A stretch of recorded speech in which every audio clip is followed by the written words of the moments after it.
한국, 당장 멈추시오. 이건 물리법칙을 무시한 미친 짓입니다. 500년 조선 역사를 뒤흔든 영국발 긴급 경고에 울산 앞바다가 얼어붙었습니다. 중국이 거대 도크 16개를 완공하며 한국을 벼랑 끝으로 밀어낼 때 우리에겐 배를 만들 단 한 평의 땅도 남지 않았습니다. 전 세계는 한국 조선의 시대는 끝났다며 조롱 섞인 보고서를 쏟아냈죠. 하지만 그 무거운 침묵을 깨고 나온 한국 엔지니어의 단 한마디. 해봤으니까. 그리고 딱 72시간 후 2만 톤의 거함이 소리도 없이 맨 땅 위를 미끄러지기 시작하자 런던 본사와 펜타곤이 발칵 뒤집혔습니다. 500년 동안 인류가 신봉해온 물리 법칙을 단숨에 박살내고 다시 한번 전 세계 수주 1위를 탈환한 대한민국 육상 건조의 소름 돋는 대역전극. 지금 그 전율스러운 진실을 공개합니다. 그 전에 잠깐 1초 만에 누를 수 있는 좋아요 버튼을 꾹 눌러주시면 영상 제작에 아주 큰 힘이 됩니다. 그럼 바로 시작하겠습니다. 불가능합니다. 저는 단호하게 말했습니다. 목소리가 떨리지 않도록 신경을 썼고 회의실 안이 순식간에 조용해지는 것을 느꼈죠. 형광등 불빛 아래 10여 명의 시선이 일제히 저를 향했지만 저는 자리에서 일어나지도 않았습니다. 앉은 채로 아주 천천히 말했습니다. 구조적으로 성립하지 않아요. 맞은편에 앉은 한국 엔지니어가 저를 똑바로 쳐다봤습니다. 서류가 수북이 쌓인 테이블 너머였죠. 그 눈이 흔들리지 않았습니다. 며칠 밤을 사온 듯 피곤해 보이는 얼굴이었지만 물러설 생각이 전혀 없다는 것이 눈빛만으로도 느껴졌고 저는 그 눈을 바라보면서 이 사람이 제 말을 이미 예상하고 있었다는 것을 직감했습니다. 그리고 그가 천천히 입을 열었습니다. 해봤습니까? 5글자였습니다. 딱 5글자. 그런데 그 5글자가 회의실 전체를 얼려버렸습니다. 누군가 뒤에서 의자를 끄는 소리가 났고 창밖으로 크레인이 움직이는 소리가 유리창 너머로 희미하게 들려왔죠. 저는 입을 열었다가 닫았습니다. 할 말이 없어서가 아니었습니다. 500년의 원칙이 있었고 물리 법칙이 있었으며 수십 년의 경험이 있었죠. 그런데 이상하게도 그 말들이 입 밖으로 나오지 않았습니다. 그게 시작이었습니다. 제 이름은 데이비드 할버그입니다. 영국 출신이고 국제선박구조검사관으로 오랜 세월을 일해온 사람이죠. 전 세계 주요 조선소를 돌며 선체 구조를 직접 검사하고 인증서에 서명하는 것이 제 일이었습니다. 제 서명이 없으면 어떤 배도 바다에 나갈 수 없는 구조였고 유럽, 일본, 미국을 오가며 200척이 넘는 선박을 검사해온 사람이었습니다. 그 세월 동안 저는 단 한 번도 흔들린 적 없는 원칙 하나를 가슴에 품고 살아왔습니다. 배는 반드시 도크에서 만들어야 한다는 것이었습니다. 도크가 무엇인지 먼저 말씀드리겠습니다. 상상해 보십시오.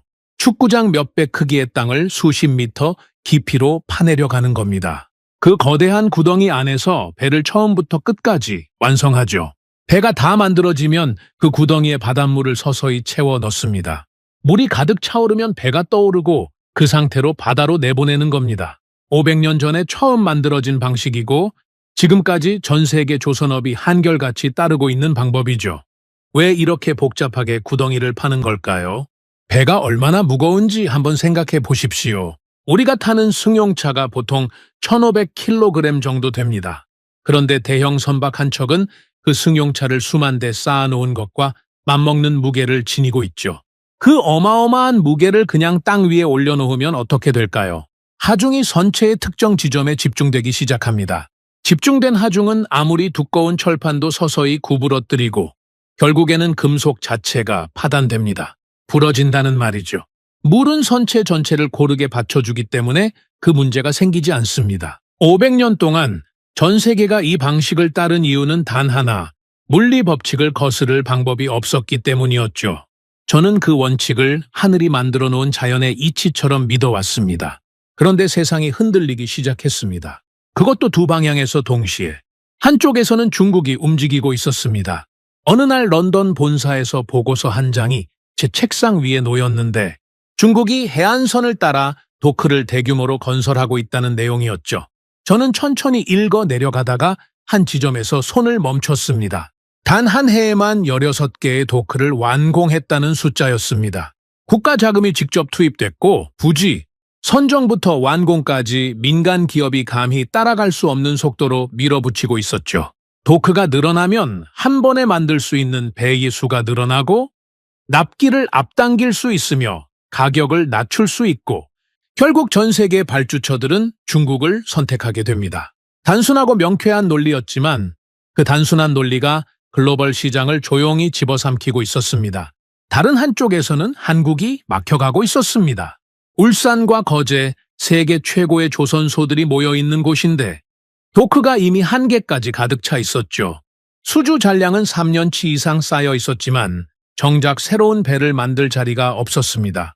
주문은 넘쳐나는데 만들 공간이 없는 상황이었죠. 도크를 새로 지으려면 수년의 시간과 수천억의 비용이 필요했고 그 시간 동안 중국은 단 하루도 멈추지 않을 터였습니다. 누군가는 도크를 더 파고 있었습니다. 그리고 누군가는 도크 없이 만드는 방법을 고민하고 있었죠. 저는 전자가 유일한 답이라고 확신했습니다. 500년의 역사가 그것을 증명하고 있었으니까요. 그런데 몇 달 뒤 한국의 한 조선소에서 검사 요청이 들어왔습니다. 내용을 확인하다가 저는 손을 멈췄습니다. 요청서에 적힌 단어 때문이었죠. 육상 건조. 도크 없이 선박을 만들겠다는 겁니다. 땅 위에서 배를 완성하고 그것을 바닥까지 밀어내겠다는 것이었죠. 수만 톤짜리 선박을 맨 땅 위에서. 저는 요청서를 2번, 3번 다시 읽었습니다. 내용은 바뀌지 않았고 그들은 분명히 진지했습니다. 이것은 물리 법칙을 무시한 계획에 서명해달라는 요청이나 다름없었죠. 그럼에도 저는 출장을 수락했습니다. 실패를 직접 확인하러 가겠다는 마음이었습니다.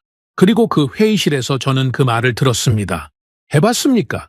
저는 그날 밤 숙소로 돌아와 오랫동안 그 질문을 곱씹었습니다. 500년 동안 전 세계가 따르는 원칙을 굳이 다시 시험해볼 이유가 없었죠. 당연한 것은 증명하지 않는 겁니다. 그런데 이 사람들은 그 당연함에 물음표를 붙였습니다. 안 된다고? 정말 안 돼? 직접 해봤어? 저는 천장을 바라보며 내일 현장을 보면 알게 될 거라고 생각했습니다. 무너지면 제가 맞는 겁니다. 반드시 무너질 거라고 그때까지도 저는 확신하고 있었습니다. 그 회의가 열리기 사흘 전 저는 조선소 인근 호텔에 짐을 풀었습니다. 창밖으로 보이는 풍경이 낯설었습니다. 유럽의 조선소들과는 분위기가 달랐죠. 규모가 압도적이었습니다. 거대한 크레인들이 하늘을 가득 채우고 있었고 수십 척의 선박들이 각기 다른 건조 단계에 놓여 있었으며 해가 지고 나서도 용접 불꽃은 꺼지지 않았습니다. 저는 그 풍경을 바라보면서 이 나라가 조선업에 얼마나 많은 것을 걸고 있는지를 느꼈습니다. 그런데 그 웅장함 뒤에 무언가 불안한 것이 깔려 있었죠. 다음 날 아침 담당자가 저를 데리러 왔습니다. 조선소 간부 한 명이었는데 차를 타고 이동하는 내내 말이 별로 없었습니다. 제가 먼저 물었습니다. 상황이 어떻게 돌아가고 있는 건지 솔직하게 말해줄 수 있겠느냐고요. 그는 잠시 창밖을 바라보다가 천천히 입을 열었습니다. 그 이야기를 들으면서 저는 제가 생각했던 것보다 사태가 훨씬 더 심각하다는 것을 깨달았습니다. 문제가 불거진 것은 그보다 반년 전이었습니다. 수십 년 동안 한국 조선소와 거래해온 유럽의 선사들이 하나둘씩 연락을 뜸하게 하기 시작했습니다. 처음에는 경기 때문이려니 했다고 했죠. 선박 발주라는 것이 워낙 경기 흐름을 많이 타는 산업이니까요. 그런데 조금 더 들여다보니 문제는 경기가 아니었습니다. 발주처들이 움직이고 있었습니다. 중국으로요. 중국 조선소들이 가격을 낮추기 시작했습니다. 그것도 보통 수준이 아니었죠. 국가 보조금이 뒤를 받쳐주고 있었기 때문에 가능한 일이었습니다. 한국의 조선소는 민간 기업입니다. 원가 이하로 배를 팔 수가 없어요. 그런데 중국은 달랐습니다. 적자를 내면서도 수주를 가져갈 수 있었으니까요. 발주처 입장에서는 같은 품질의 배를 더 싸게 살 수 있는데 마다할 이유가 없었습니다. 거기에 납기 문제가 겹쳤습니다. 당시 한국 조선소들의 도크는 이미 포화 상태였죠. 새로운 선박을 만들 공간이 사실상 남아있지 않았습니다. 발주처가 언제 배를 받을 수 있겠느냐고 물으면 한국 조선소에서 줄 수 있는 답이 3년 뒤, 길게는 4년 뒤였습니다. 그런데 중국은 도크를 계속 늘리고 있었으니 납기를 훨씬 앞당길 수 있었죠. 가격은 싸고 납기는 빠릅니다. 발주처가 어느 쪽을 선택하겠습니까? 수주가 빠져나가기 시작했습니다. 조용히, 그러나 멈추지 않고 계속해서 일본이 그 틈새를 정확하게 노리고 있었습니다. 일본 조선소들은 중국처럼 물량으로 밀어붙이는 전략을 쓰지 않았습니다. 그들의 방식은 훨씬 교묘했죠. 납기 지연이 생기는 순간, 품질 문제가 불거지는 순간, 발주처의 신뢰에 조금이라도 금이 가는 순간을 기다리는 겁니다. 그리고 그 순간에 조용히 손을 내밀죠. 앞에서는 중국이 물량으로 밀어붙이고 옆에서는 일본이 기회를 노리고 있었습니다. 한국조선업은 앞뒤로 완전히 막혀가고 있었죠. 담당자의 이야기를 들으면서 저는 차창 밖을 바라봤습니다. 조선소 안으로 들어서고 있었는데 도크들이 줄지어 서 있는 풍경이 눈에 들어왔습니다. 웅장했습니다.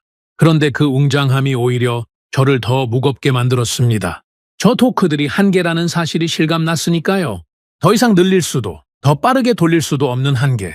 회의는 오후에 열렸습니다. 회의실에 들어서는 순간 공기가 달랐습니다. 말 그대로 무거웠죠. 테이블 주위에 앉은 사람들의 얼굴이 하나같이 지쳐 있었고 서류 더미가 여기저기 쌓여 있었으며 누군가의 커피잔에는 김이 더 이상 오르지 않고 있었습니다. 이 회의가 오늘 처음 열린 것이 아니라는 걸 저는 그 분위기만으로도 알 수 있었죠. 며칠째 같은 문제를 붙잡고 씨름하고 있는 사람들의 얼굴이었습니다. 의제는 명확했습니다. 도크 포화 문제를 어떻게 해결할 것인가였죠. 논의는 빠르게 두 갈래로 나뉘었습니다. 한쪽에서는 도크를 추가로 건설해야 한다고 주장했습니다. 공간이 부족하면 공간을 늘리는 것이 순리라는 논리였죠. 틀린 말이 아니었습니다. 그런데 다른 쪽에서 바로 반박이 나왔습니다. 도크 하나를 새로 짓는 데 걸리는 시간이 빠르게 잡아도 수년이고 비용은 수천억이 든다는 거였죠. 부지를 확보하고 환경심사를 통과하고 실제 건설에 들어가면 그 시간이 더 늘어납니다. 그 몇 년 사이에 중국은 단 하루도 멈추지 않을 거고 시장은 계속 잠식당할 겁니다. 그러면 어떻게 하자는 겁니까? 그 말이 테이블 위에 떨어졌고 아무도 선뜻 대답하지 못했습니다. 저는 그 침묵을 바라보면서 이것이 단순한 경영 문제가 아니라는 것을 느꼈습니다. 이 사람들은 산업의 주도권을 잃어가고 있다는 것을 몸으로 느끼고 있었습니다. 수십 년간 세계 최고의 자리를 지켜온 산업이 지금 이 순간 서서히 빼앗기고 있다는 것을요. 누군가가 입을 열었습니다. 현재의 생산 효율을 높여야 한다는 말이었죠. 기존 도크에서 공정을 더 촘촘하게 돌리면 생산량을 조금 더 끌어올릴 수 있다는 이야기였습니다. 맞는 말입니다. 그런데 그게 근본적인 해결책이 될 수 없다는 것을 그 말을 꺼낸 사람도 알고 있었죠. 이미 한계까지 돌리고 있는 도크에서 얼마나 더 쥐어짜낼 수 있겠습니까? 또 다른 누군가가 해외 협력 생산을 검토해보자고 했습니다. 다른 나라의 조선소와 협력해서 일부 공정을 나눠 진행하는 방식이었죠. 이것도 즉각 반박이 나왔습니다. 품질 통제 문제, 기술 유출 위험, 의사소통 비용, 현실적으로 실행 가능한 방안이 아니었습니다. 의견들이 오갔지만 결론을 향해 나아가지 못했습니다. 회의실 안의 공기가 점점 더 무거워지고 있었죠. 저는 검사관으로서 그 자리에 있었지만 그 무게감이 저한테도 전해져 오고 있었습니다. 이 사람들이 얼마나 절박한 상황에 놓여 있는지가 느껴졌으니까요. 그때였습니다. 누군가가 조용히 말을 꺼냈습니다. 도크 없이 선박을 건조하는 방안을 검토해봤다는 이야기였습니다. 회의실이 잠시 멈추는 것 같았죠. 몇몇 사람들은 고개를 들었고 몇몇은 시선을 피했으며 테이블 끝에 앉은 사람은 발장을 꼈습니다. 반응이 제각각이었습니다. 그 다양한 반응 자체가 이 아이디어가 이미 내부에서 한 차례 논의를 거쳤다는 것을 보여주고 있었죠. 저는 그 순간 자연스럽게 발언하게 됐습니다. 불가능하다고 말했죠. 구조적으로 성립하지 않는다고 했습니다. 하중이 어떻게 작동하는지, 선체가 어떤 조건에서 파단되는지, 500년간의 조선업이 왜 도크를 벗어나지 못했는지를 간략하게 설명했습니다. 저는 그것이 논리적으로 완벽하다고 생각했습니다. 반박의 여지가 없는 이야기였죠. 회의실이 다시 조용해졌습니다. 그 침묵이 제 말에 대한 동의처럼 느껴졌습니다. 그런데 맞은편에 앉아있던 그 엔지니어가 고개를 들었습니다. 저와 눈이 마주쳤죠. 지쳐 있으면서도 무언가 단단한 것이 그 눈 안에 있었습니다. 그리고 그가 말했습니다. 해봤습니까? 세상이 멈추는 것 같았습니다. 저는 그 질문을 예상하지 못했습니다. 검사관으로서 수십 년을 일하면서 수많은 엔지니어들을 만나왔지만 누군가가 저한테 그런 식으로 물어본 적은 없었죠. 저는 권위를 가진 사람이었습니다. 제 말에 반박하는 사람은 있어도 이런 방식으로 제 전제 자체를 뒤집는 질문을 던지는 사람은 없었습니다. 해봤습니까? 저는 해본 적이 없었습니다. 해볼 이유가 없었으니까요. 500년의 원칙을 누가 직접 시험해봅니까? 중력을 의심해서 직접 뛰어내려 보는 사람이 있습니까? 저는 그렇게 반박하려 했습니다. 그런데 그 말이 나오지 않았습니다. 왜 나오지 않았을까요? 저는 그날 밤 숙소로 돌아와 그 질문을 오래 들여다봤습니다. 해봤습니까? 이 질문이 단순한 반박이 아니라는 것을 저는 어느 순간부터 느끼고 있었습니다. 이 질문 안에는 더 깊은 무언가가 있었죠. 당연하다고 믿어온 것들에 대해 우리가 얼마나 오랫동안 질문을 멈춰왔는가 하는 것이었습니다. 누군가는 도크를 더 파고 있었고 누군가는 도크 없이 만드는 방법을 고민하고 있었습니다.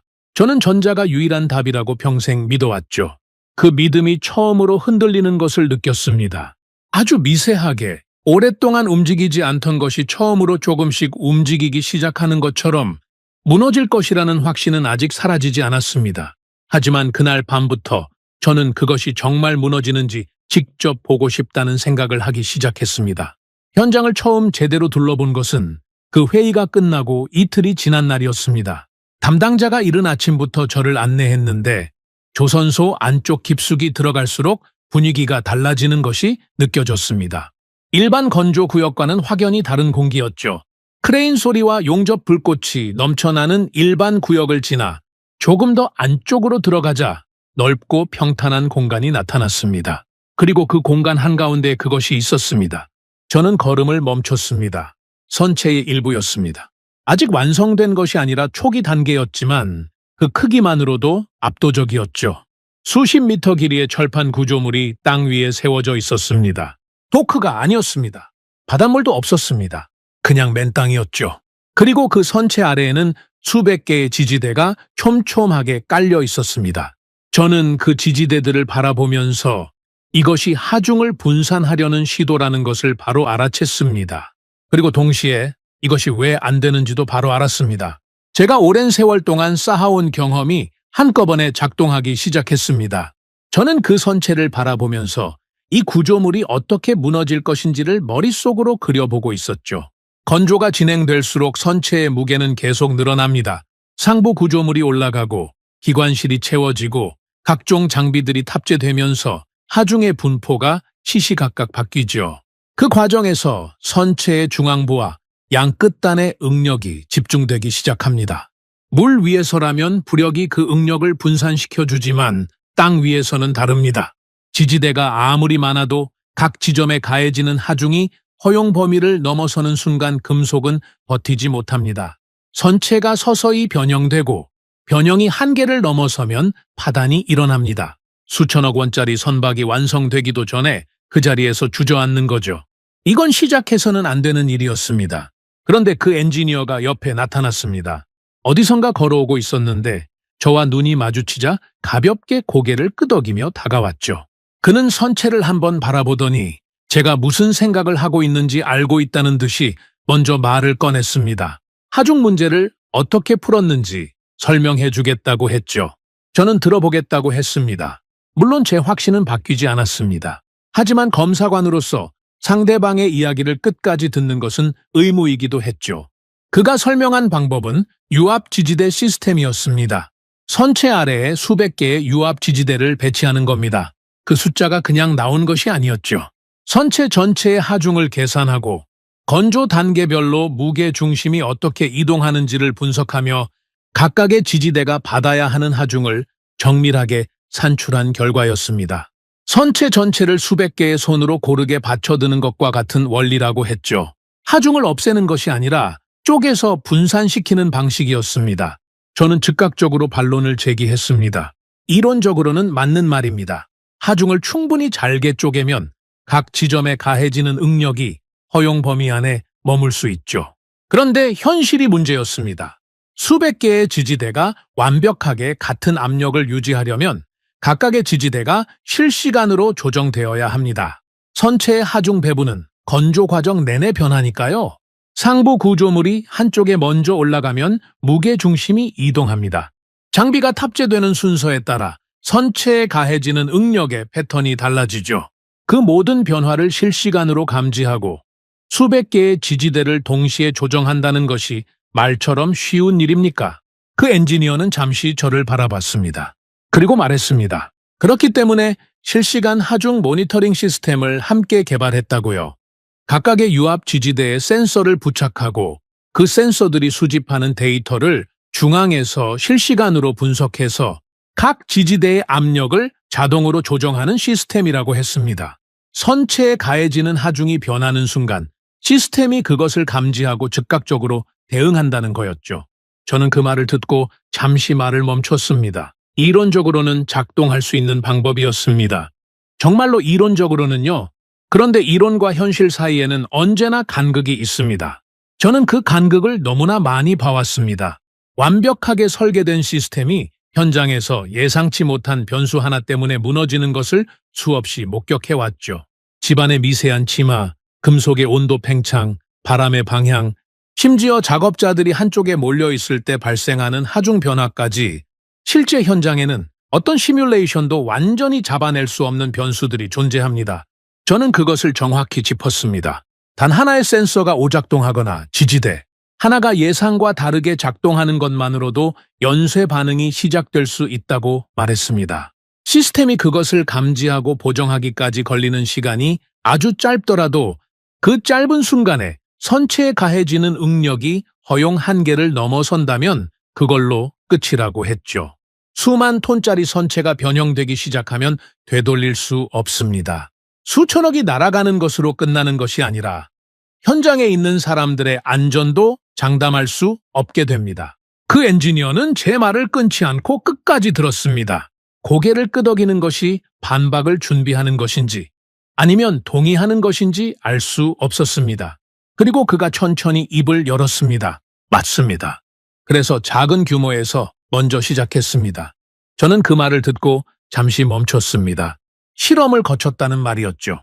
작은 구조물에서 시작해서 단계적으로 규모를 키워가며 시스템이 실제로 작동하는지 검증하는 과정을 밟아왔다고 했습니다. 저는 그 이야기를 들으면서 처음으로 이 사람들이 단순히 무모하게 달려드는 것이 아니라는 것을 인정해야 했습니다. 나름의 과정을 밟아온 것이었죠. 하지만 그렇다고 제 판단이 바뀐 것은 아니었습니다. 소규모에서 성공했다고 해서 대형 선박에서 같은 결과가 나온다는 보장은 없습니다. 규모가 커지면 발생하는 하중의 성질 자체가 달라집니다. 작은 것이 되면 큰 것도 된다는 논리는 공학에서 통하지 않죠. 저는 그 점을 다시 한번 분명히 말했습니다. 그 엔지니어는 이번에는 바로 대답하지 않았습니다. 선체를 바라보며 잠시 침묵했죠. 그 침묵이 묘했습니다. 반박을 준비하는 침묵이 아니었어요. 이미 돌이킬 수 없는 길에 들어선 사람의 침묵이었습니다. 알고 있습니다. 그래서 지금 서 있는 겁니다. 저는 그 말의 무게를 느꼈습니다. 이미 시작했다는 것이었죠. 멈출 수 없다는 것이기도 했습니다. 선체가 지지대 위에 올라가기 시작한 이상 이 공정은 완성되거나 무너지거나 둘 중 하나입니다. 중간은 없습니다. 지지대를 빼내는 순간 선체는 그 자리에서 주저앉을 테고 그렇다고 이 상태로 멈춰둘 수도 없죠. 앞으로 나아가는 수밖에 없었습니다. 저는 그날 오후 내내 현장을 꼼꼼하게 살폈습니다.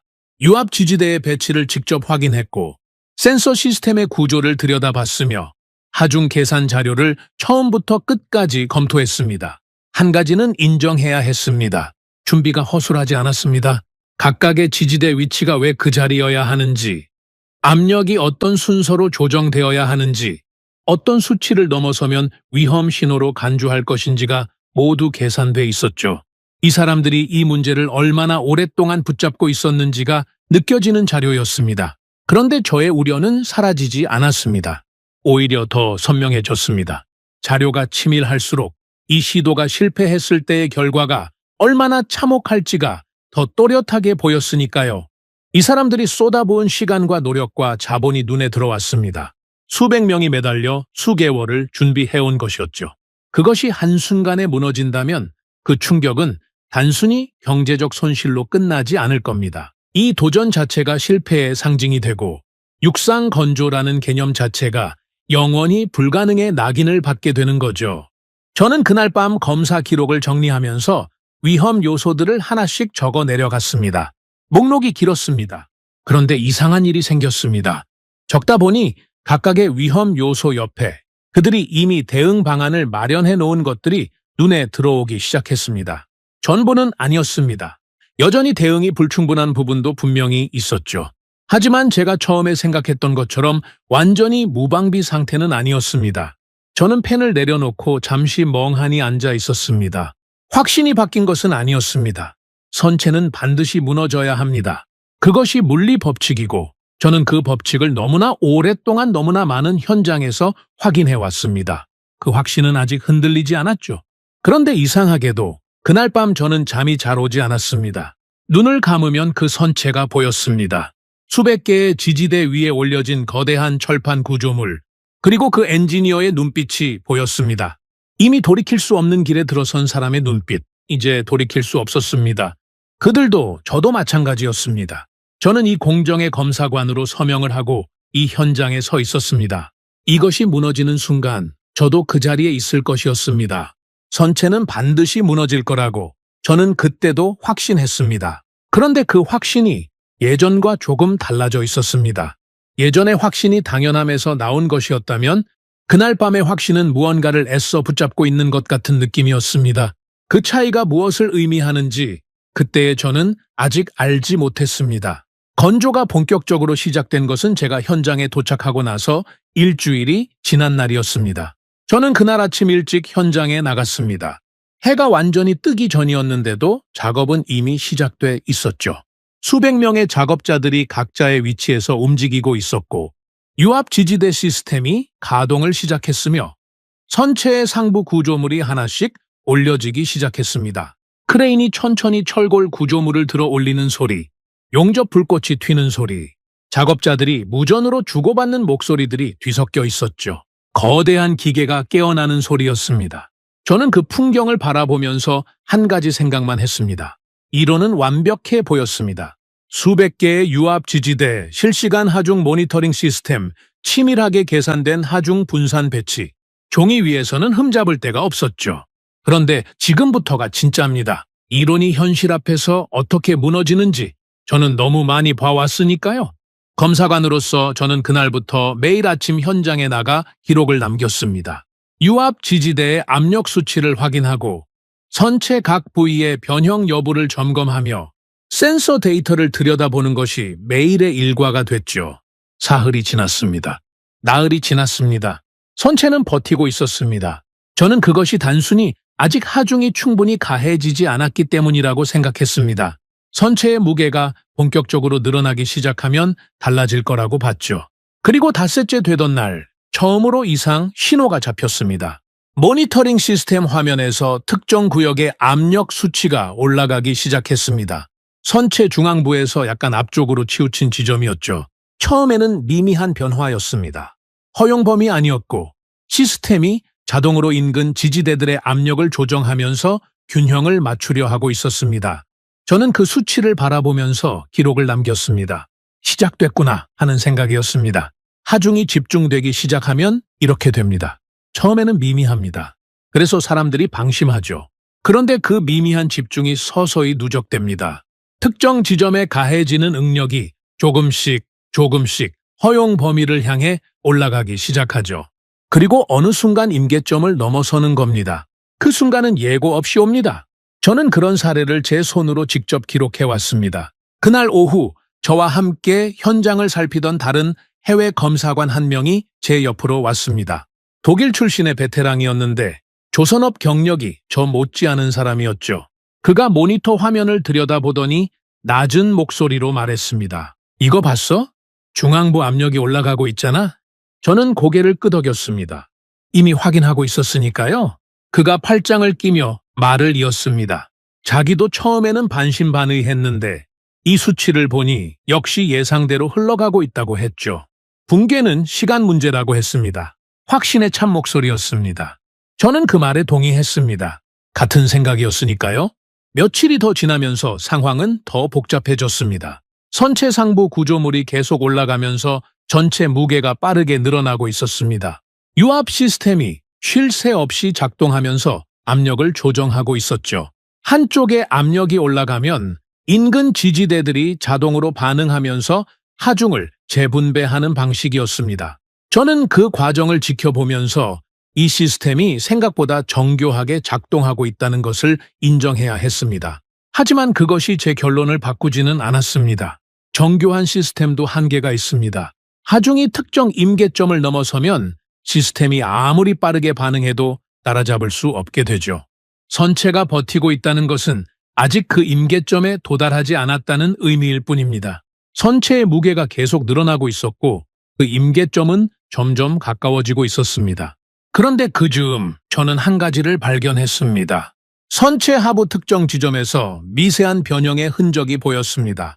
육안으로는 확인이 어려운 수준이었지만 정밀 계측기로 측정하면 수 밀리미터의 변형이 나타나고 있었죠. 저는 그것을 기록하면서 역시 예상대로라고 생각했습니다. 변형이 시작됐다는 것은 선체가 이미 응력을 받고 있다는 증거였습니다. 이것이 누적되면 어떻게 되는지는 굳이 설명할 필요도 없었죠.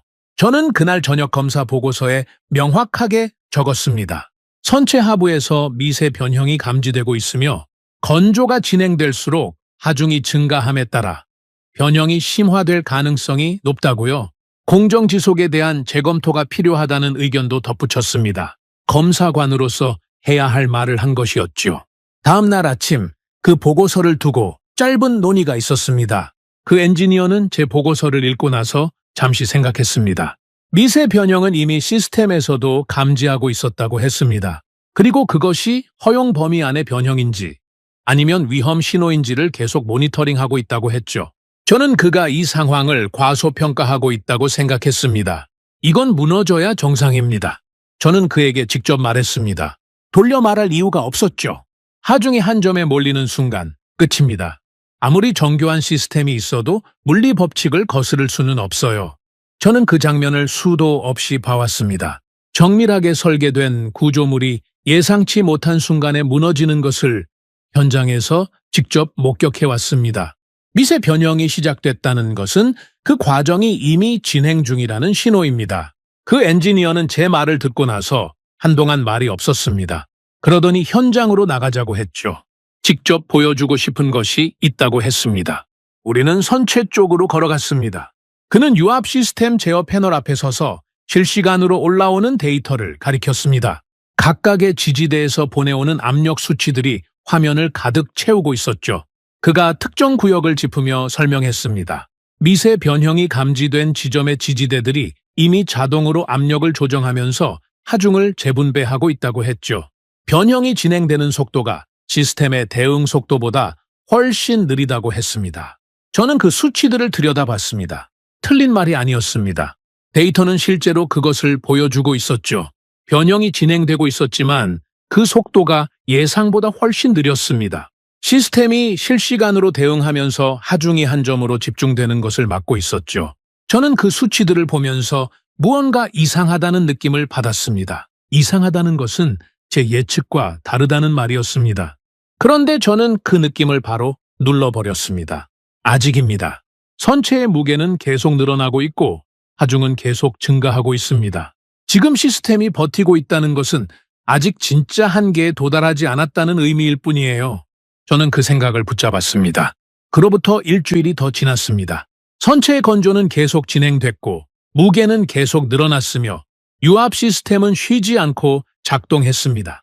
그 사이에 현장에 있던 다른 해외 전문가들 사이에서 이야기가 오갔습니다. 독일 출신 검사관뿐만 아니라 노르웨이와 네덜란드에서 온 구조 전문가들도 같은 이야기를 했습니다. 붕괴는 시간 문제라고요.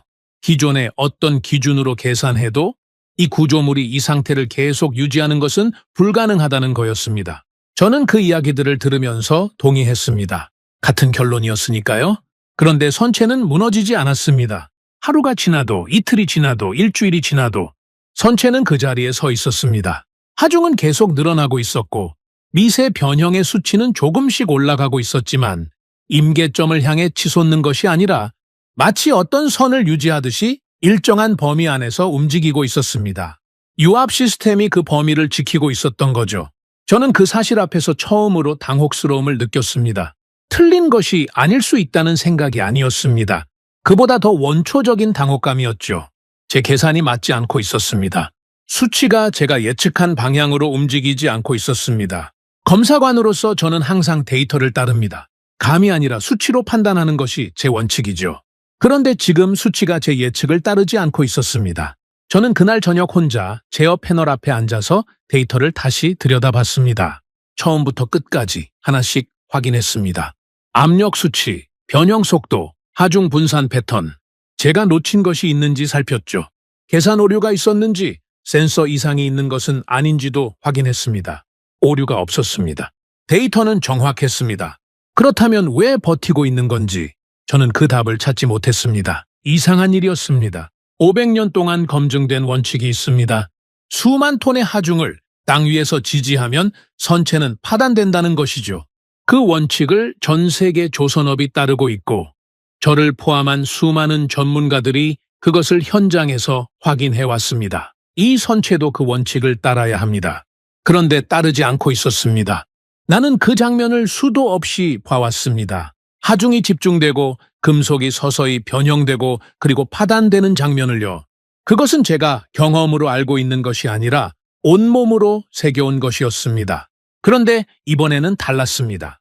하중이 집중되지 않고 있었습니다. 아니, 정확히는 집중되려 할 때마다 시스템이 그것을 분산시키고 있었습니다. 저는 그날 밤 오래도록 잠을 이루지 못했습니다. 내 계산이 틀린 건가 하는 생각이 처음으로 올라왔습니다. 저는 그 생각을 바로 눌렀습니다. 계산이 틀린 것이 아닙니다. 아직 최대 하중에 도달하지 않은 것뿐이에요. 건조가 완전히 끝나고 모든 장비가 탑재되고 나면 그때 진짜 시험이 시작되는 겁니다. 그때 가서 봐야 알 수 있습니다. 저는 그렇게 스스로를 다독였습니다. 그런데 다음 날 아침 현장에 나가서 선체를 바라보는 순간 이상한 감각이 들었습니다. 그 선체가 어제보다 더 커 보였습니다. 무게도 더 늘어났을 것이었죠. 그런데 선체는 여전히 그 자리에 서 있었습니다. 흔들림 없이 소리 없이 그냥 서 있었습니다. 저는 그 앞에 서서 오랫동안 바라봤습니다. 왜 버티고 있는 거지? 그 생각이 또 올라왔습니다. 이번에는 쉽게 눌러지지 않았습니다. 제 머릿속에서 계산이 다시 돌아가기 시작했죠. 하중의 크기, 분산의 효율, 시스템의 반응 속도. 그런데 아무리 계산을 돌려봐도 버티고 있다는 사실이 바뀌지 않았습니다. 그 엔지니어가 제 옆으로 왔습니다. 그는 선체를 바라보더니 저한테 물었습니다. 어떻게 보이느냐고요? 저는 잠시 말을 고르다가 솔직하게 대답했습니다. 예상과 다르게 흘러가고 있습니다. 틀렸다는 말은 하지 않았습니다. 아직 그 말을 할 수 없었죠. 그런데 예상과 다르다는 말도 저한테는 쉽지 않은 말이었습니다. 그 엔지니어는 고개를 끄덕였습니다. 그리고 말했습니다. 자기들도 처음에는 이게 버텨줄 거라는 확신이 없었다고요. 시스템을 설계하면서 이론적으로는 가능하다고 봤지만 실제로 이렇게 돌아갈 줄은 몰랐다고 했습니다. 저는 그 말을 들으면서 묘한 감각을 느꼈습니다. 이 사람도 확신이 없었다는 거였죠. 그런데도 시작했습니다. 해봤기 때문에 알게 된 것이었습니다. 저는 그날 이후로 데이터를 다시 보기 시작했습니다. 이번에는 제 예측을 확인하기 위해서가 아니라 실제로 어떤 일이 일어나고 있는지를 이해하기 위해서였죠. 그 두 가지는 완전히 다른 태도입니다. 검사관으로서 저는 전자로 접근해왔습니다. 그런데 데이터가 제 예측을 따르지 않는 상황에서 전자의 태도로는 더 이상 이 상황을 설명할 수 없었습니다. 선체는 여전히 서 있었습니다. 무너져야 정상인데 무너지지 않고 있었습니다. 저는 그 사실을 붙잡고 씨름하고 있었습니다. 500년이 틀렸을 리 없습니다. 물리 법칙이 바뀐 것도 아닙니다. 그런데 왜? 저는 그 답을 아직 찾지 못하고 있었습니다. 그것이 저를 가장 불편하게 만들고 있었습니다. 선체가 완성된 것은 그로부터 3주가 더 지난 날이었습니다. 마지막 구조물이 올라가고 최종 용접이 마무리되며 검사 항목들이 하나씩 체크되는 동안 저는 매일 현장에 나가 기록을 남겼습니다. 선체는 여전히 서 있었습니다. 무너지지 않았죠. 저는 그 사실을 인정하면서도 진짜 시험은 아직 시작되지 않았다는 생각을 붙잡고 있었습니다. 건조가 완성된 것과 선체를 바닥까지 이동시키는 것은 완전히 다른 문제니까요. 지금까지는 선체가 한자리에 고정돼 있었습니다. 그런데 이제 그것을 움직여야 했습니다. 수만 톤짜리 선체를 땅 위에서 밀어서 바다로 내보내야 했죠. 그것이 진짜 문제였습니다. 이동 준비가 시작된 날, 저는 현장 전체의 분위기가 달라지는 것을 느꼈습니다.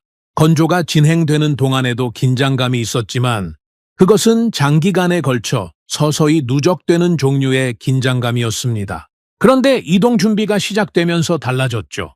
뭔가 돌이킬 수 없는 것이 시작되기 직전의 공기였습니다. 작업자들의 움직임이 더 조심스러워졌고 목소리들이 낮아졌으며 현장을 오가는 사람들의 표정이 하나같이 무거웠습니다. 준비 작업은 며칠에 걸쳐 진행됐습니다. 가장 먼저 설치된 것은 스키드 레일이었습니다. 선체가 이동할 경로를 따라 두꺼운 강철 레일을 깔았죠. 선체가 그 위를 미끄러지듯 이동할 수 있도록 경로를 만드는 겁니다. 그런데 레일만으로는 부족합니다. 수만 톤의 선체가 레일 위를 이동할 때 발생하는 마찰력이 어마어마하니까요. 그 마찰을 줄이기 위해 레일 위에 특수 코팅을 입혔습니다. 테프론 계열의 소재였죠. 프라이팬 코팅에 쓰이는 것과 같은 원리입니다. 마찰을 극도로 낮춰서 선체가 최소한의 힘으로 이동할 수 있도록 하는 겁니다. 저는 그 작업을 지켜보면서 이 사람들이 단순히 선체를 밀겠다는 생각이 아니라는 것을 느꼈습니다. 마찰을 줄이고 하중을 분산하며 이동 중에 발생하는 모든 변수를 미리 계산해 놓은 것이었죠. 준비가 치밀했습니다. 그런데 치밀한 준비가 오히려 저를 더 불안하게 만들었습니다. 이 모든 준비에도 불구하고 실패한다면 그 실패는 더 완전한 실패가 될 테니까요. 유압 추진 장치가 선체 후방과 측면에 배치됐습니다. 유압의 힘으로 선체를 레일 위에서 밀어내는 장치였습니다. 한 방향에서 미는 것이 아니라 여러 방향에서 동시에 힘을 가하면서 선체가 균형을 유지하며 이동할 수 있도록 설계된 것이었죠. 저는 그 장치들이 배치되는 것을 보면서 이것이 얼마나 정밀한 작업인지를 실감했습니다. 어느 한쪽으로 힘이 쏠리는 순간 선체가 레일에서 이탈할 수 있습니다. 이탈하는 순간 모든 것이 끝이죠. 그리고 드디어 이동 명령이 내려지는 날이 왔습니다. 그날 아침 저는 현장에 일찍 나갔습니다. 해가 완전히 뜨기 전이었는데 이미 수백 명의 인원이 자리를 잡고 있었습니다. 각자의 위치에서 각자의 역할을 기다리고 있었죠. 아무도 쓸데없는 말을 하지 않았습니다. 무전 교신 소리만 간간히 들렸고 장비들이 점검되는 소리가 났으며 그 외에는 조용했습니다. 그 조용함이 오히려 무거웠습니다. 저는 선체를 바라봤습니다. 완성된 선체는 처음 봤을 때와 달랐습니다. 골조만 올라와 있던 초기와 달리 지금은 완전한 형태를 갖추고 있었죠. 수십 미터 높이의 선체가 땅 위에 서 있었습니다. 그 옆에 서 있으니 제가 얼마나 작은지가 느껴졌습니다. 이 거대한 구조물이 지금 움직이려 하고 있었습니다. 맨 땅 위에서 레일 위에서 유압의 힘으로. 저는 그 순간 한 가지 생각을 했습니다. 이건 멈출 수 없습니다. 명령이 떨어지는 순간 이 과정은 완성되거나 무너지거나 둘 중 하나입니다. 중간은 없습니다. 이동이 시작되면 선체에 가해지는 하중의 패턴이 완전히 달라집니다. 정적인 상태에서 가해지던 하중과 이동 중에 발생하는 동적 하중은 성질 자체가 다르죠. 그 차이가 얼마나 큰지를 저는 누구보다 잘 알고 있었습니다. 건조 과정 내내 버텨온 선체가 이동이 시작되는 순간 그 동적 하중을 버티지 못하고 무너질 수도 있었습니다. 그 엔지니어가 제 옆으로 왔습니다. 그도 선체를 바라보고 있었습니다. 저는 그의 얼굴을 봤습니다. 긴장한 것은 분명했지만 눈빛은 이상하게 고요했습니다. 두렵다는 것을 알면서도 그것을 받아들인 사람의 고요함이었죠. 저는 그에게 물었습니다. 확신이 있느냐고요? 그가 잠시 선체를 바라보다가 말했습니다. 확신은 없습니다. 하지만 준비는 됐습니다. 저는 그 말을 들으면서 이 사람이 어떤 사람인지를 조금 더 이해했습니다. 결과를 장담하지 않는 사람이었습니다.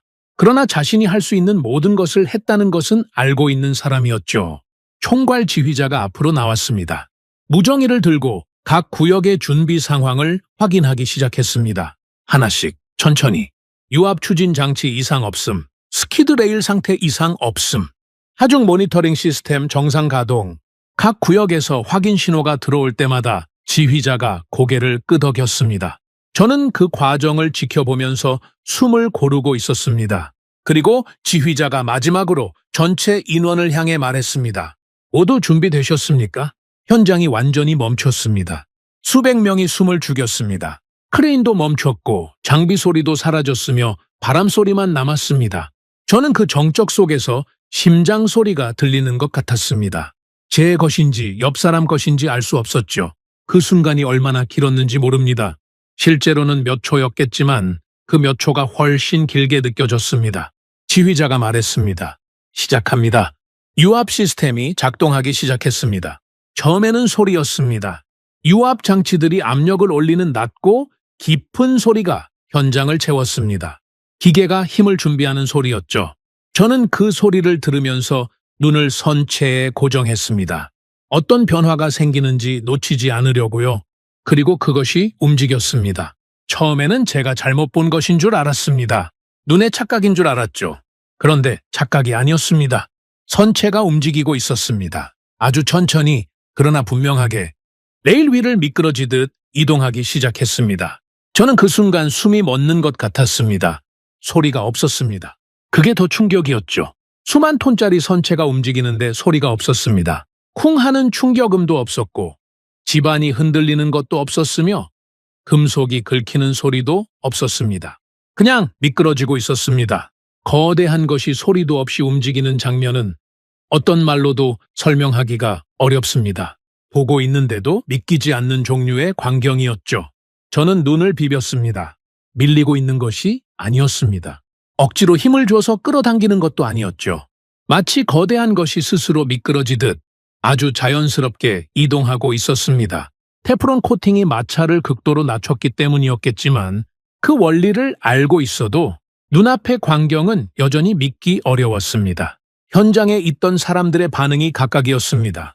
몇몇은 말 없이 선체만 바라보고 있었고 몇몇은 서로 얼굴을 쳐다봤으며 어떤 이는 계기판에서 눈을 떼지 못하고 있었습니다. 독일 출신 검사관이 제 옆에 서 있었는데 그가 낮은 목소리로 말했습니다.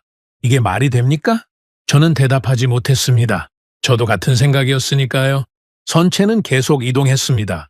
레일을 따라 천천히 그러나 멈추지 않고 하중 모니터링 시스템은 계속 데이터를 올려보내고 있었습니다. 저는 그 수치를 확인했습니다. 이동 중에 발생하는 동적 하중이 어느 한 점으로 집중되지 않고 있었습니다. 유압 시스템이 실시간으로 대응하면서 하중을 분산시키고 있었죠. 이론적으로 설계된 것이 실제로 작동하고 있었습니다. 저는 그 수치 앞에서 오래 서 있었습니다. 이건 말이 되지 않습니다. 수만 톤이 움직이고 있습니다. 땅 위에서 소리도 없이 흔들림도 없이 500년 동안 아무도 하지 않았던 일이 지금 제 눈앞에서 벌어지고 있었습니다. 저는 그 광경을 바라보면서 제 안에서 무언가가 무너지는 것을 느꼈습니다. 확신이 흔들리는 것과는 달랐습니다.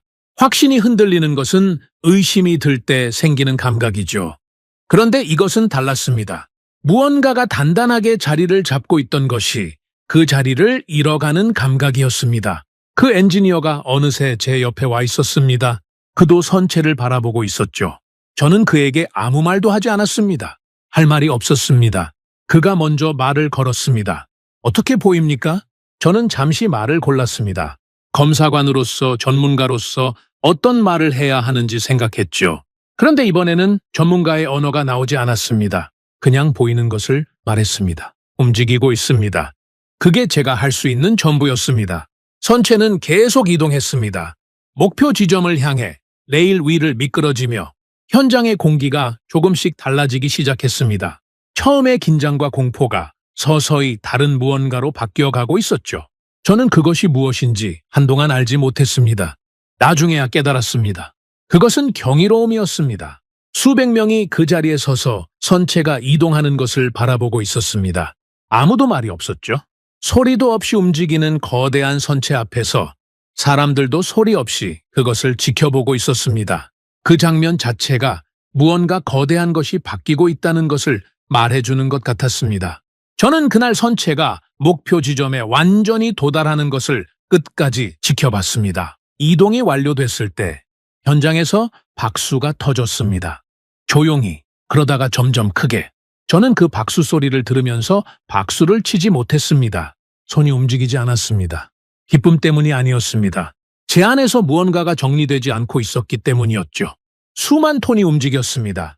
소리도 없이, 흔들림도 없이 저는 500년 동안 아무도 건드리지 못했던 것이 지금 막 건드려졌다는 것을 느끼고 있었습니다. 그것이 무엇을 의미하는지, 이 순간이 어떤 순간인지 저는 아직 완전히 받아들이지 못하고 있었습니다.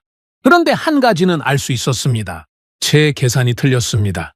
그것만큼은 더 이상 부정할 수 없었습니다.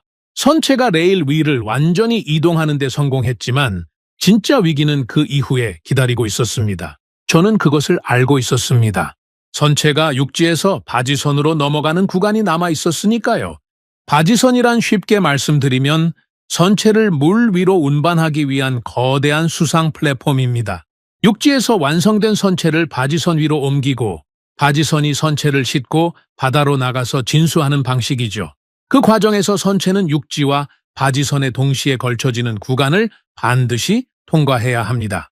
한쪽은 땅 위에 있고 다른 한쪽은 물 위에 있는 상태가 되는 것이죠. 그 구간이 문제였습니다. 육지는 고정돼 있습니다. 움직이지 않죠. 그런데 바지선은 다릅니다. 바지선은 물 위에 떠 있기 때문에 선체에 무게가 실리는 순간 가라앉기 시작합니다. 아주 조금씩이지만 분명히 가라앉죠. 그 치마가 문제를 만들어냅니다. 육지 쪽은 그대로인데 바지선 쪽이 내려가면 선체가 걸쳐진 두 지점 사이에 높이 차이가 생깁니다. 이것을 단차라고 부르죠. 그 단차가 생기는 순간 선체의 특정 지점에 하중이 급격하게 집중됩니다. 선체의 중간 부분이 허공에 걸린 상태가 되는 거니까요. 허용 범위는 수 밀리미터입니다. 그 수 밀리미터를 넘어서는 순간 선체는 파단됩니다. 수천억 원짜리 선박이 완성되고도 바다에 나가지 못한 채 그 자리에서 두 동강이 나는 겁니다.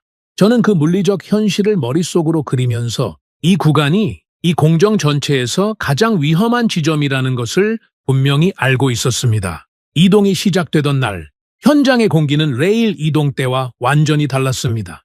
레일 이동 때도 긴장감이 있었지만 그것은 적어도 양쪽이 모두 고정된 땅 위에서 이루어지는 일이었습니다.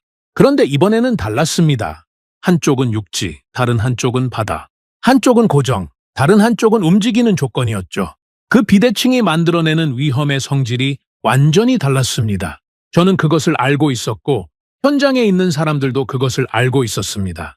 바지선이 접안하는 것을 저는 선체 옆에서 직접 지켜봤습니다. 거대한 바지선이 천천히 조선소 안쪽으로 들어왔습니다. 예인선들이 양옆에서 바지선의 방향을 잡아주고 있었고 항만 관계자들이 무전으로 끊임없이 교신하면서 위치를 조정했습니다. 바지선이 지정된 위치에 완전히 접안하는 데만 1시간이 넘게 걸렸습니다. 그 1시간 동안 현장은 조용했습니다. 아무도 쓸데없는 말을 하지 않았고 각자의 위치에서 자신의 역할에만 집중하고 있었죠. 바지선이 자리를 잡았습니다. 이제 선체가 그 위로 이동해야 했습니다. 저는 그 엔지니어를 찾았습니다. 그는 제어 구역 가까이에 있었죠. 저는 그에게 다가가서 물었습니다. 단차 관리를 어떻게 할 것이냐고요? 그는 설명했습니다. 바지선 내부에는 평형수 탱크가 여러 개 있다고 했습니다. 평형수란 선박의 균형을 맞추기 위해 탱크에 채워 넣거나 빼내는 바닷물이죠. 선체가 바지선 위로 이동하면서 무게가 실리는 순간 평형수를 실시간으로 조절해서 바지선이 균등하게 가라앉도록 유지하는 방법이라고 했습니다. 선체가 실리는 쪽 탱크의 평형수를 빼내서 부력을 높이고 반대쪽 탱크에 물을 채워서 균형을 맞추는 거죠. 저는 그 설명을 듣고 잠시 생각했습니다. 이론적으로는 맞는 방법입니다. 평형수를 조절하면 바지선의 수평을 유지할 수 있죠. 그런데 이것이 실시간으로 선체가 이동하는 속도에 맞춰서 정확하게 이루어져야 한다는 것이 문제였습니다. 평형수 조절이 선체 이동 속도보다 조금이라도 느리면 단차가 생깁니다. 단차가 수 밀리미터를 넘어서는 순간 선체에 가해지는 응력이 허용 범위를 초과하게 되죠. 그리고 그 순간은 예고 없이 옵니다. 저는 그 엔지니어에게 그 말을 직접 했습니다. 그는 고개를 끄덕였습니다. 알고 있다고 했죠. 그래서 평형수 조절 시스템을 하중, 모니터링 시스템과 연동시켜놨다고 했습니다. 선체의 하중이 변하는 순간 시스템이 자동으로 평형수 조절 명령을 내리는 구조라고 했죠. 그런데도 저는 안심이 되지 않았습니다. 자동화 시스템이 아무리 빠르게 반응해도 물리적으로 평형수가 이동하는 데는 시간이 걸립니다. 그 짧은 시간 사이에 단차가 허용 범위를 넘어설 수 있었죠. 이동 명령이 내려진 것은 그날 오후였습니다. 오전 내내 최종 점검이 이루어졌습니다. 유압 추진 장치 상태 확인, 스키드 레일 연결 상태 확인, 바지선 평형수 탱크 초기 세팅 확인, 하중 모니터링 시스템 정상 가동 확인, 하나씩 천천히. 저는 그 점검 과정을 옆에서 지켜보면서 모든 것이 완벽하게 준비돼 있다는 것을 인정했습니다. 준비 자체에는 흠잡을 데가 없었죠. 그런데 그것이 오히려 저를 더 무겁게 만들었습니다. 준비가 완벽해도 물리는 기다려주지 않으니까요. 오후가 됐고 지휘자가 앞으로 나왔습니다. 전체 인원이 위치를 잡았습니다. 제어 구역에는 모니터링 담당자들이 화면 앞에 앉았고 바지선 위에는 평형수 조절 담당자들이 대기했으며 현장 곳곳에는 비상 상황에 대비한 인원들이 배치돼 있었습니다. 저는 제어 구역 가까이에 자리를 잡았습니다. 모니터링 화면을 직접 볼 수 있는 위치였죠. 지휘자가 말했습니다. 시작합니다. 선체가 다시 움직이기 시작했습니다. 레일 위를 미끄러지며 바지선을 향해 천천히 이동했습니다. 저는 화면과 선체를 번갈아 가며 바라봤습니다. 처음 구간은 아직 육지 위였기 때문에 큰 변화가 없었습니다. 하중 수치가 안정적이었고 유압 시스템이 정상 범위 안에서 작동하고 있었죠. 그런데 선체의 앞부분이 바지선 위로 올라가기 시작했습니다. 그 순간부터 화면의 수치가 변하기 시작했습니다. 바지선 쪽으로 선체의 무게가 실리기 시작하면서 바지선이 아주 조금씩 가라앉기 시작했습니다. 평형수 시스템이 즉각 반응했습니다. 바지선 전방 탱크의 평형수가 빠르게 빠져나가기 시작했고 후방 탱크에 물이 채워졌습니다. 화면 위에서 수치들이 빠르게 바뀌고 있었죠. 저는 그 수치들을 눈으로 쫓으면서 시스템이 지금 한계까지 빠르게 대응하고 있다는 것을 느꼈습니다. 단차 수치가 모니터에 표시되고 있었습니다. 0.8mm, 1.1mm, 1.4mm 수치가 올라가고 있었습니다. 허용 범위는 4mm였습니다. 저는 그 숫자를 바라보면서 숨을 고르고 있었습니다. 평형수 시스템이 계속 작동하고 있었고 수치 상승 속도가 조금씩 느려지고 있었습니다. 그런데 느려지는 것과 멈추는 것은 달랐죠. 1.7mm, 1.9mm. 저는 그 엔지니어를 봤습니다. 그도 화면을 바라보고 있었습니다. 표정이 굳어 있었죠.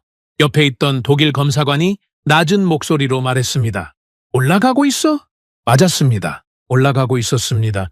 평형수 시스템이 대응하고 있었지만 선체가 계속 바지선 위로 이동하면서 가해지는 하중의 증가 속도가 시스템의 대응 속도를 조금씩 앞서고 있었습니다. 수치는 계속 올라갔습니다. 2.1mm, 2.3mm, 허용 범위까지 0.7mm밖에 남지 않았습니다. 저는 그 순간 제어 구역에 있는 모든 사람들이 화면에서 눈을 떼지 못하고 있다는 것을 느꼈습니다. 아무도 말이 없었습니다. 무전 소리도 사라졌습니다. 오직 화면 위의 숫자만 존재했습니다. 2.5mm. 선체의 중간 부분이 공중에 걸려있는 상태였습니다. 앞부분은 바지선 위에, 뒷부분은 아직 육지 레일 위에. 선체의 허리가 두 지점 사이에서 버티고 있었습니다. 저는 그 선체를 바라봤습니다. 육안으로는 아무런 변화가 보이지 않았지만 저는 알고 있었습니다. 지금 그 선체 내부에서 어떤 일이 일어나고 있는지를요. 응력이 집중되고 있었습니다. 선체의 허리 부분에 그 응력이 허용 범위를 넘어서는 순간 금속이 변형되기 시작합니다. 변형이 시작되면 돌이킬 수 없습니다. 파단이 일어납니다. 2.6mm. 저는 그 순간 호흡을 멈췄습니다. 수치가 거의 한계에 와 있었습니다. 평형수 시스템이 최대 속도로 작동하고 있었지만 수치는 계속 올라가고 있었죠. 저는 머릿속으로 계산했습니다.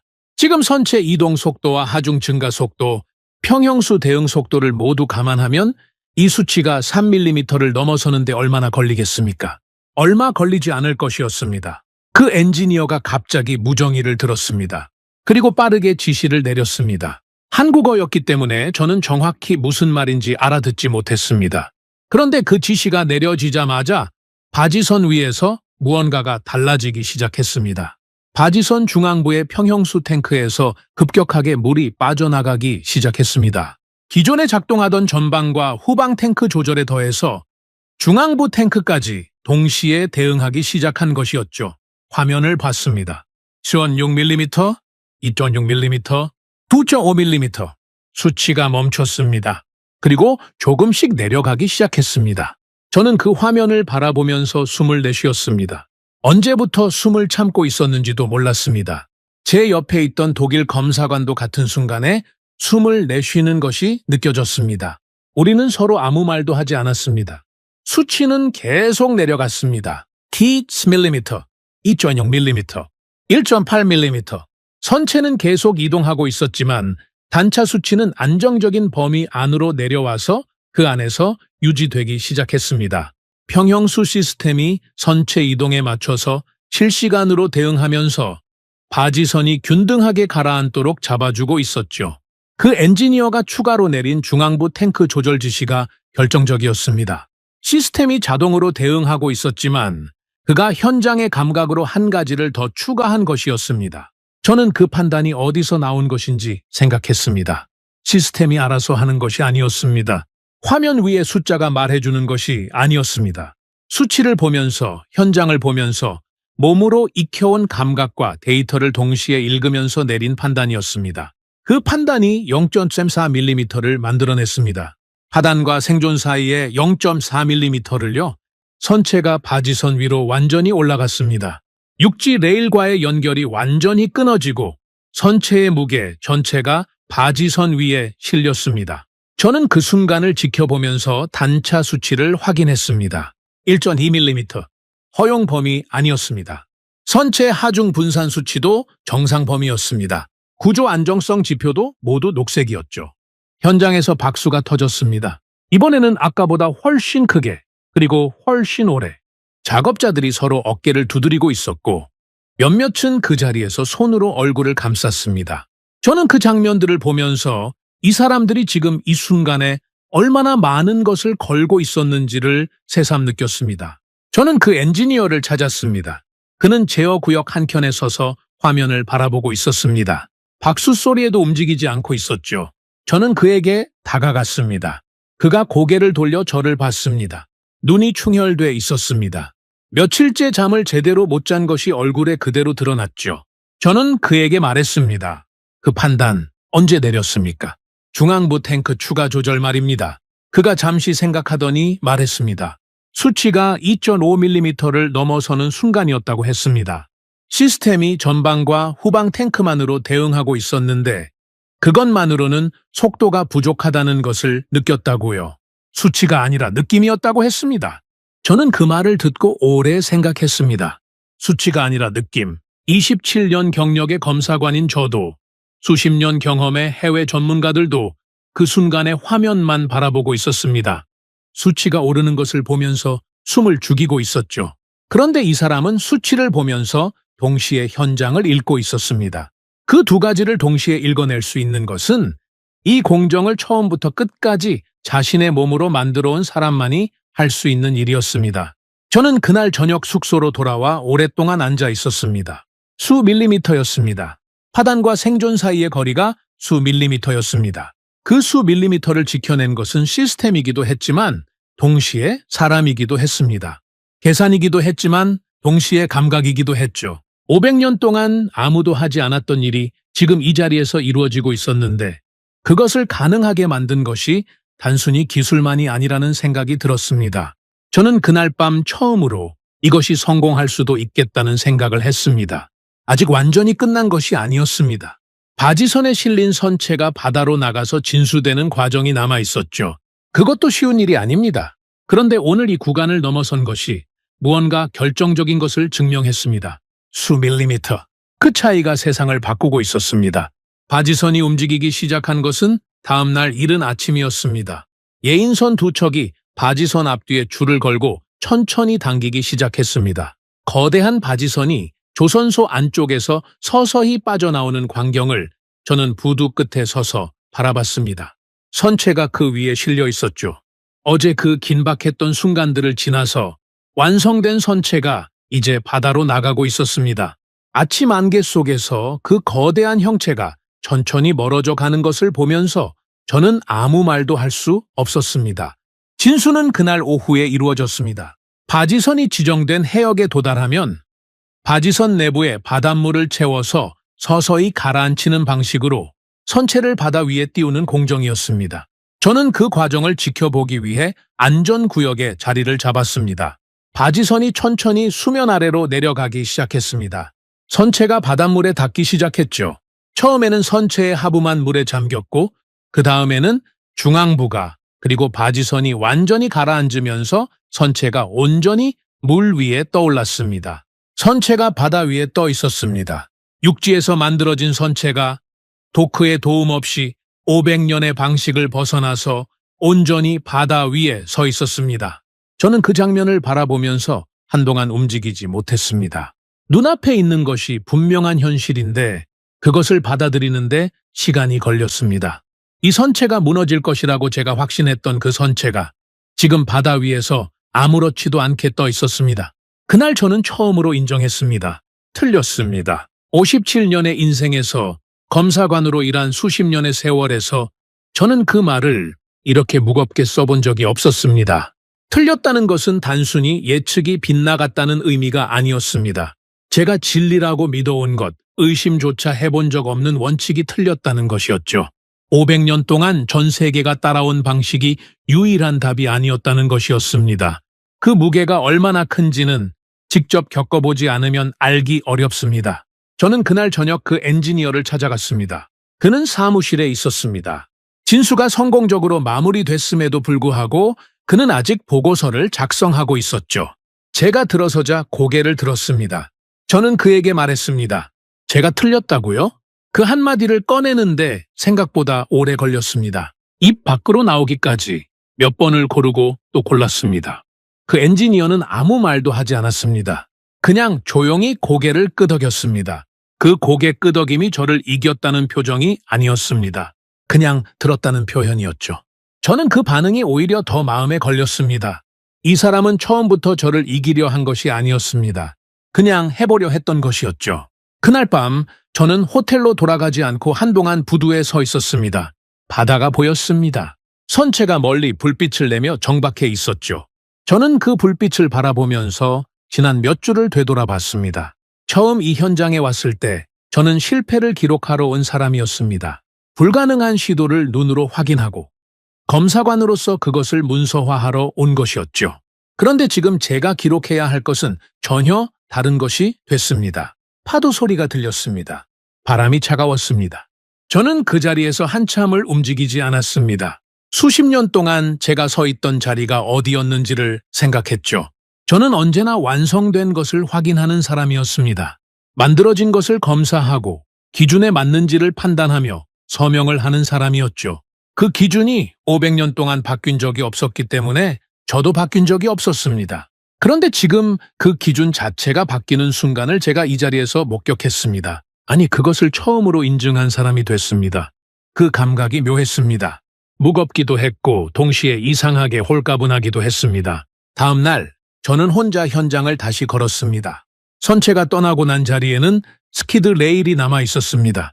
유압 지지대들이 정리되고 있었고 작업자들이 다음 공정을 준비하고 있었죠. 저는 그 레일 위에 서서 선체가 이동했던 경로를 따라 걸어봤습니다. 아무것도 남아있지 않았습니다. 그런데 그 빈 공간이 무언가를 말하고 있는 것 같았습니다. 이 자리에서 500년이 무너졌습니다. 저는 귀국해서 보고서를 작성하면서 그 공정을 처음부터 다시 들여다봤습니다. 숫자들이 보이기 시작했습니다. 건조 공기가 기존 도크 방식보다 35% 단축됐습니다. 평균 85일이 걸리던 공정이 55일로 줄었습니다. 도크 한 칸을 새로 만드는 수천억의 비용도 들지 않았죠. 공간의 한계를 기술로 돌파한 결과가 숫자로 나타나고 있었습니다. 그런데 그 숫자들보다 저를 더 멈추게 만든 것이 있었습니다. 2024년 1, 4분기 한국 조선업의 수주 실적이었습니다.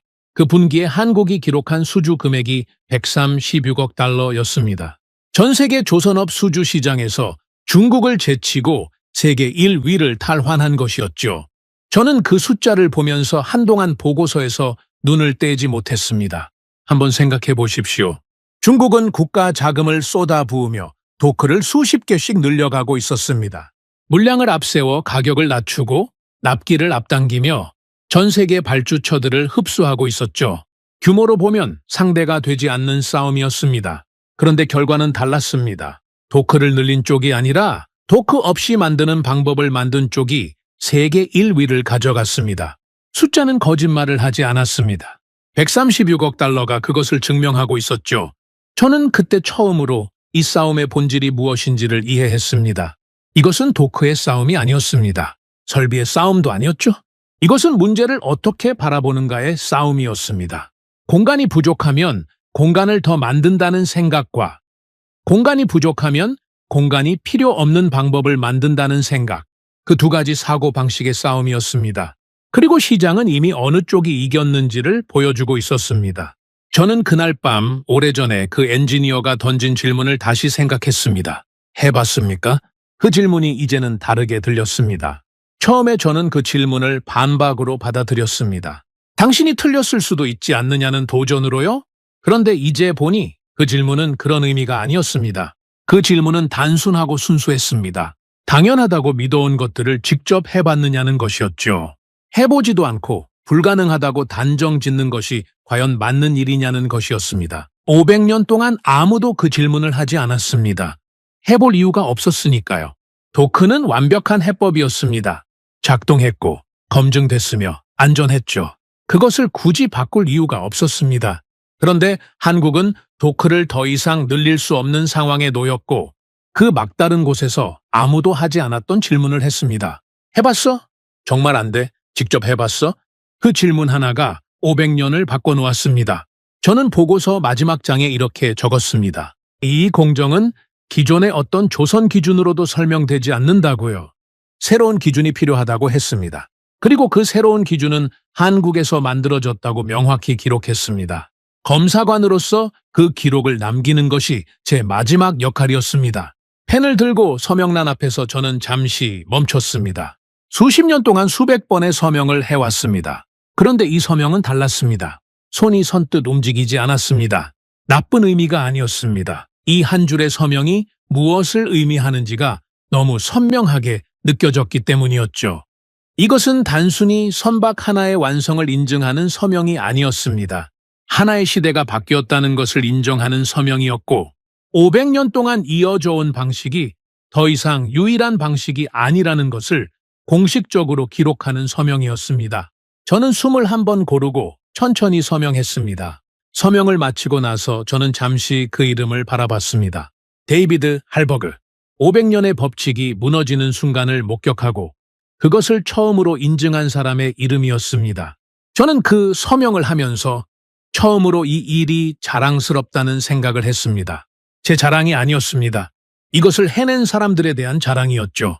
불가능하다는 말 앞에서 물러서지 않고 해봤느냐는 질문 하나로 500년을 건드린 사람들. 저는 그 사람들이 만들어낸 것을 제 손으로 인증하는 사람이었고 그것만으로도 충분했습니다. 런던으로 돌아온 지 일주일이 지났을 때였습니다. 책상 위에 보고서 한 장이 놓였습니다. 중국 조선업 현황 보고서였죠. 저는 그것을 집어들고 천천히 읽었습니다. 내용은 예상대로였습니다. 중국이 해안선을 따라 도크를 계속 늘리고 있다는 것이었습니다. 올해만 또 수십 개를 완공할 예정이라고 했죠. 국가 자금이 계속 투입되고 있었고 규모는 더 커지고 있었으며 속도는 줄어들 기미가 없었습니다. 저는 그 보고서를 읽으면서 한 가지를 생각했습니다. 예전이었다면 이 보고서가 다르게 읽혔을 겁니다. 중국이 도크를 늘린다는 것은 곧 생산량이 늘어난다는 것이고 납기가 빨라진다는 것이며 가격이 낮아진다는 것이었으니까요. 저는 그것을 위협으로 읽었을 겁니다. 실제로 한국을 처음 방문하기 전까지는 그렇게 읽었죠. 그런데 지금은 달랐습니다. 이 보고서를 읽으면서 저는 위협이 아니라 두 가지 서로 다른 사고방식의 차이를 보고 있었습니다. 중국은 더 크게, 더 많이, 더 깊게 파고 있었습니다. 그런데 한국은 파지 않았습니다. 파는 것이 불가능해진 상황에서 파지 않아도 되는 방법을 만들었죠. 그 차이가 어디서 오는 것인지를 저는 한국에 다녀오고 나서야 비로소 이해하기 시작했습니다. 이것은 기술력의 차이가 아니었습니다. 자본의 차이도 아니었죠. 문제를 바라보는 방식의 차이였습니다. 중국의 전략은 복제 가능합니다. 도크를 더 짓는다는 것은 누구나 할 수 있는 일이죠. 돈이 있고 땅이 있고 시간이 있으면 됩니다. 중국은 그 세 가지를 국가 차원에서 끌어모아서 밀어붙이고 있습니다. 그 전략이 효과가 없다는 것이 아닙니다. 실제로 효과가 있었죠. 글로벌 수주 시장을 상당 부분 잠식했으니까요. 하지만 그 전략은 누구나 따라 할 수 있습니다. 더 많은 돈을 쏟아붓고 더 많은 땅을 확보하며 더 빠르게 건설하면 언제든지 따라잡을 수 있는 방식이죠. 그런데 한국이 선택한 방식은 다릅니다. 도크 없이 만드는 방법을 생각해낸다는 것은 단순히 기술적 문제를 해결한 것이 아니었습니다. 500년 동안 당연하다고 여겨져 온 것에 물음표를 붙이는 것이었죠. 그 물음표를 붙이는 능력은 설비로 만들어지는 것이 아닙니다. 자본으로 사올 수 있는 것도 아닙니다. 그것은 사람 안에 있는 것이었습니다. 불가능하다는 말 앞에서도 해봤느냐고 물을 수 있는 사람, 막다른 곳에서 새로운 길을 찾아내는 사람 안에 있는 것이었죠. 저는 그 생각을 하면서 오래전 제가 읽었던 또 다른 보고서를 떠올렸습니다. 한국조선업이 세계 시장에 처음 등장하던 시절의 이야기였습니다. 당시 영국과 유럽의 조선업계는 한국을 대수롭지 않게 봤습니다. 기술도 없고 경험도 없으며 자본도 부족한 나라가 조선업에 뛰어든다는 것을 비웃는 분위기였죠. 그런데 한국은 달랐습니다. 없으면 배워서 만들었고 몰랐으면 시도해서 익혔으며 실패하면 다시 했습니다. 그 과정이 수십 년이 쌓이면서 세계 최고의 조선국이 됐습니다. 육상 건조도 같은 맥락이었습니다. 도크가 부족하면 도크를 더 만들면 됩니다. 그게 상식이었죠. 그런데 한국은 도크가 부족한 상황에서 도크 없이 만드는 방법을 만들었습니다. 없어서 만든 겁니다. 없었기 때문에 생각하게 됐고, 생각했기 때문에 시도하게 됐으며, 시도했기 때문에 해낸 겁니다. 그리고 그 결과가 세계 최초가 됐습니다. 없어서 만들었더니 아무도 없던 길을 만들어낸 것이었죠. 저는 그 흐름이 우연이 아니라는 것을 느꼈습니다. 한국이 처음 조선업에 뛰어들던 때부터 지금 이 육상 건조까지 일관된 무언가가 있었습니다. 막다른 곳에서 새로운 길을 찾는 것, 불가능하다는 말을 당연하게 받아들이지 않는 것, 그 무언가가 한국 조선업의 저변에 깔려 있었고 위기가 올 때마다 그것이 수면 위로 올라왔습니다. 저는 보고서 작성을 마치고 나서 동료 검사관 몇 명과 식사를 했습니다. 한국 현장에서 함께 있었던 독일 출신 검사관도 그 자리에 있었습니다. 그가 식사 중에 물었습니다. 한국이 이 방식을 계속 유지할 수 있겠느냐고요? 한 번 성공했다라고 해서 그것이 지속적인 경쟁력이 될 수 있겠느냐는 의문이었죠. 저는 잠시 생각하다가 대답했습니다. 중국은 도크를 복제할 수 있습니다. 하지만 해봤습니까? 라는 질문은 복제할 수 없습니다. 그가 잠시 저를 바라봤습니다. 그리고 고개를 끄덕였습니다. 더 이상 반박하지 않았죠. 그 대화를 마치고 돌아오는 길에 저는 생각했습니다. 제가 한국에 가기 전에 가졌던 의문들이 있었죠. 한국이 이 싸움을 버텨낼 수 있겠느냐는 의문이었습니다. 중국의 물량 공세, 일본의 납기 경쟁, 그 이중 압박 속에서 한국이 살아남을 수 있겠느냐는 것이었죠. 저는 그때 솔직히 어렵겠다고 생각했습니다. 지금은 다릅니다. 설비는 따라갈 수 있습니다. 자본도 따라갈 수 있죠? 기술도 시간이 지나면 따라갈 수 있습니다. 그런데 막다른 곳에서 새로운 질문을 던지는 것, 당연하다고 여겨지는 것에 물음표를 붙이는 것, 해봤느냐고 스스로에게 묻는 것, 그것은 따라가는 것이 아니라 만들어내는 것입니다. 그것은 시설 안에 있는 것이 아니라 사람 안에 있는 것이죠. 그리고 사람 안에 있는 것은 도크처럼 흉내 낼 수 없습니다. 저는 그 생각을 붙잡고 오래 걸었습니다. 검사관으로 수십 년을 일하면서 저는 수많은 조선소를 봤습니다. 유럽의 조선소, 일본의 조선소, 미국의 조선소, 그 나라들의 조선업이 어떻게 흥하고 쇠했는지를 가까이서 지켜봤죠. 한때 세계를 호령하던 영국의 조선업이 지금 어떤 상태인지, 유럽의 조선소들이 어떻게 시장을 잃어갔는지를 저는 직접 봐왔습니다. 그 쇠락의 공통점이 있었습니다. 더 이상 새로운 질문을 하지 않게 됐다는 것이었죠. 이미 검증된 방식이 있었고 그것이 작동하고 있었으며 바꿀 이유가 없었습니다. 그렇게 멈췄고 그렇게 뒤처졌습니다. 한국은 달랐습니다. 막다른 곳에서 멈추지 않았습니다. 막다른 곳이 오히려 새로운 질문의 시작이었죠. 도크를 늘릴 수 없었기 때문에 도크가 필요 없는 방법을 생각했습니다. 그 생각이 500년을 바꿨습니다. 지금 이 순간에도 한국의 조선소들은 그 방식으로 선박을 만들고 있습니다. 맨 땅 위에서, 레일 위에서, 유압의 힘으로. 500년 전에는 아무도 상상하지 못했던 방식으로요. 저는 결국 한 가지 결론에 도달했습니다. 이것은 기술의 승리가 아니었습니다. 사고방식의 승리였습니다. 더 좋은 설비를 가진 쪽이 이긴 것이 아니라 문제를 다르게 바라본 쪽이 이긴 것이었죠. 복제 가능한 것과 복제 불가능한 것의 차이였습니다. 도크는 복제할 수 있습니다. 그런데 도크 없이 만드는 방법을 생각해낸 사람의 머릿속은 복제할 수 없습니다. 저는 평생 규칙을 지켜온 사람이었습니다. 그 규칙은 단 한 번도 틀린 적이 없었고, 그래서 의심할 이유도 없었으며, 저는 그것을 자연의 이치처럼 믿어왔습니다. 하지만 그날 한국의 그 현장에서 저는 처음으로 깨달았습니다. 틀린 것은 기술이 아니었습니다. 우리가 세상을 이해하는 방식이었습니다. 규칙이 존재하기 때문에 따르는 것이 아니라 규칙조차 다시 쓸 수 있다는 것을 저는 그날 배웠습니다. 누군가는 도크를 더 파고 있었습니다. 그리고 누군가는 도크 없이 만드는 방법을 찾고 있었습니다. 그 차이가 세계를 바꿨습니다. 없어서 만들었고, 만들었더니 세계 최초가 됐습니다. 그리고 그 세계 최초가 500년 동안 아무도 건드리지 못했던 것을 바꿔놓았습니다. 저는 지금도 가끔 그 엔지니어의 목소리를 떠올립니다. 해봤습니까? 그 5글자가 500년을 바꿨습니다.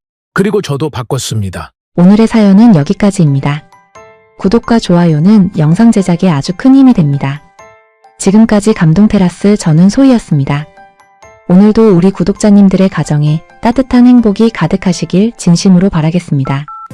긴 영상 끝까지 시청해주셔서 정말 감사합니다. 내일 더 좋은 이야기로 찾아뵙겠습니다. 감사합니다.